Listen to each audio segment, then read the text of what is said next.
Hi అండి అందరికీ. ఇవాళ మునగాకు సాంబార్ అండి. మునగాకు సాంబార్ ఎలాగో చూద్దాం రండి. పప్పు అయితే బాయిల్ చేసేసుకోవాలండి. పప్పుని ఇప్పుడు ఉడకబెట్టేస్తాను నేను. పప్పు అయితే ఉడికిపోయిందండి. ఈ పప్పులోనే నేను ఈ పప్పు మ్యాష్ చేసి ఇందులోనే అన్నీ వేసేస్తాను. ఆనపకాయ ముక్కలు, క్యారెట్, పచ్చిమిర్చి వేసేసుకొని ఇందులో ఒకసారి ఒక విజిల్ అన్నది పెట్టేసుకుంటాయండి బేక్ కుక్ అయిపోవడానికి. మునగాకు కూడా వేసేసుకుంటున్నాయండి ఇందులోనే ఒక విజిల్ రావడానికి. ఇందులోకి అల్లం వెల్లిపాయ పేస్ట్ కూడా వేస్తాయండి కొంచెం దంచేసి. అల్లం వెల్లిపాయ పేస్ట్ అయితే నలిపేసుకున్నాయండి. దీన్ని ఇందులో వేసేసుకుంటాం కొంచెం. ఇది వేసుకుంటే చాలా టేస్ట్ అన్నది ఉంటుందండి సాంబారి. కారం,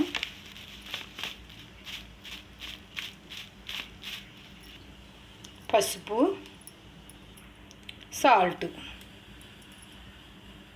ఈ సాంబార్ పొడి నేనే తయారు చేసుకోనండి. ఇదే వేసుకుంటాను. మీకు వేరే వీడియోలో ఎలా తయారు చేస్తానో మీకు చూపిస్తానండి. సాంబార్ పొడి ఇందులో వాటర్ పోసేసుకొని ఒక విజిల్ అన్నది పెట్టేసుకుంటే సరిపోతుందండి.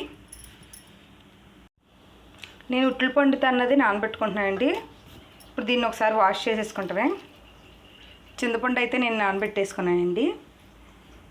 నేను చింతపండు పులుసు అన్నది తీసేసుకున్నానండి. అందులో కరివేపాకు లీవ్స్ వేసుకుంటున్నాను, కొత్తిమీర, మునగాకు, ఆనియన్స్,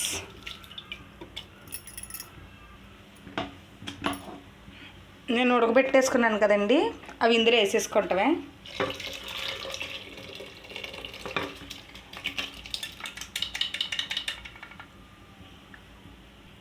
సాంబార్ పొడి వేసేసుకునండి. స్లో మంట మీద మరగనివ్వడమే. దీన్ని స్లోగా మరుగుతూ ఉంటే చాలా టేస్ట్ అన్నది ఉంటుందండి.